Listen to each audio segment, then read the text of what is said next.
On 6 August, the office holders rehashed again and again how income's capital buffers have come under pressure. MOS Alvin Tan also emphasized how Allianz has committed to continue income's pledge of $100 million over 10 years from 2021 to provide social mobility among the lower income and support the well-being of seniors.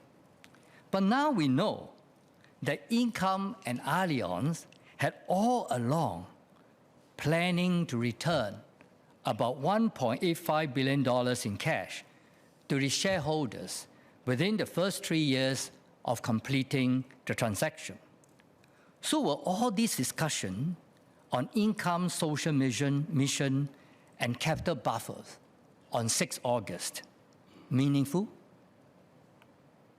Now, with the knowledge of the capital extraction, we can see that this deal was essentially an asset stripping exercise in favor of the shareholders, especially NTUC Enterprise and Allianz, with little consideration for the social mission and the interest of the 1.7 million policyholders.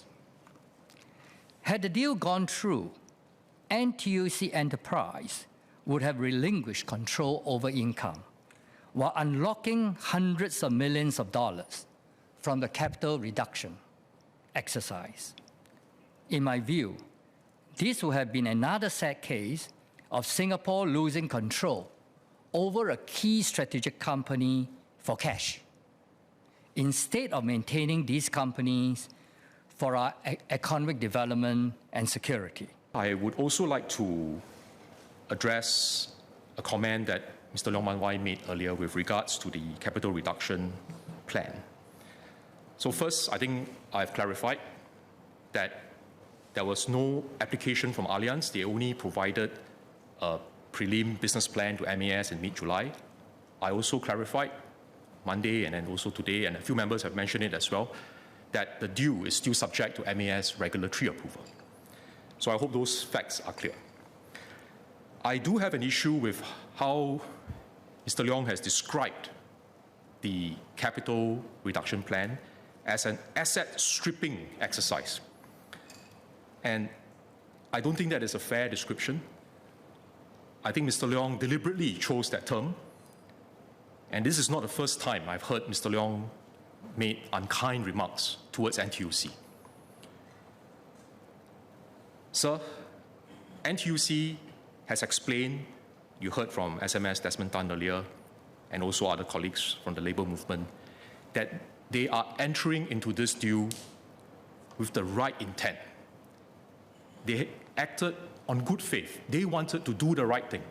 They wanted to strengthen income so that income is in a stronger position to serve its policyholders and also to fulfill its social mission. Because to do good, you must first do well. That was the intent. Now, we may have differences in views, as Minister Edwin Tong mentioned earlier, with regard to this deal, whether this deal is something that the government would allow to proceed. And we have come to the conclusion that we would not allow this deal to proceed. So yes, there is a difference in views between what NTUC, NE, Income have put up and what the government feels is the right way forward. But we do not disagree with the objectives of why we are doing this or why Income is doing this. The purpose of doing this is the right one, is to strengthen income, to do well, so that it can do good. The members of the opposition often remind us that just because there are differences in views, it doesn't mean that we should automatically jump to the conclusion that you have a bad intention. I respect that view, sir.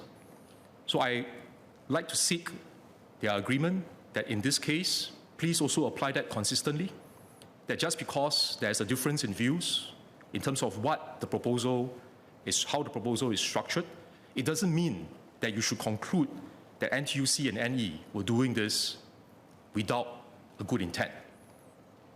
I think that would not be fair to our sisters and brothers from NTUC and NE. The second point that the minister has said is about my characterizing the exercise as asset stripping. In finance, nobody with some knowledge about finance would disagree with me. It's a fact. It has nothing to do with the intent. You can intend, your intentions can be good, but the plan that you put up is actually not so good. You can even say detrimental. That's why government now is coming back after all more work and said, oh, this plan cannot go through. Right? The plan is not a good plan from the point of view sort of continuing with the social mission. And I got one more point to raise afterwards is that it is also not a plan that provides enough protection to policyholders. I myself being a policyholder. So it is not fair for the minister to say that I'm trying to characterize the deal in bad light. I'm just stating the fact. Anyone with basic financial knowledge wouldn't disagree with me. This is an asset stripping exercise. Thank you. The second point that Mr. Leong raised, Mr. Deputy Speaker, I find it quite odd that Mr. Leong on one hand would say he's not trying to characterize it negatively, and on the other hand, he's made it quite clear that this is a bad deal.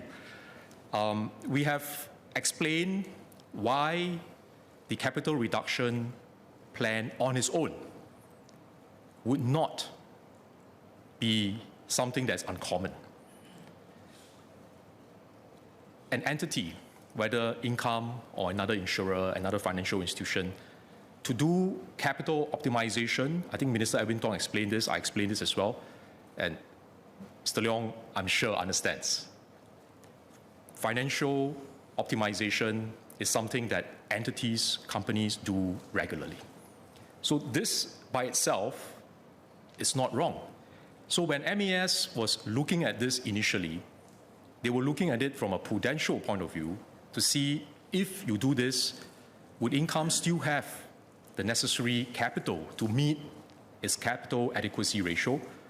From a prudential point of view, is this something that we would be prepared to consider? But as I mentioned earlier in my closing speech, there was no application by Allianz on the capital reduction. They only submitted a prelim business plan in mid-July. So I would like to suggest that perhaps it's not very useful and productive for us to argue about different adjectives being used, but I think, as Ms. Hazel Paul said earlier, we let the public decide which phrase was used by Mr. Leong and which phrase was used by me and to describe this exercise.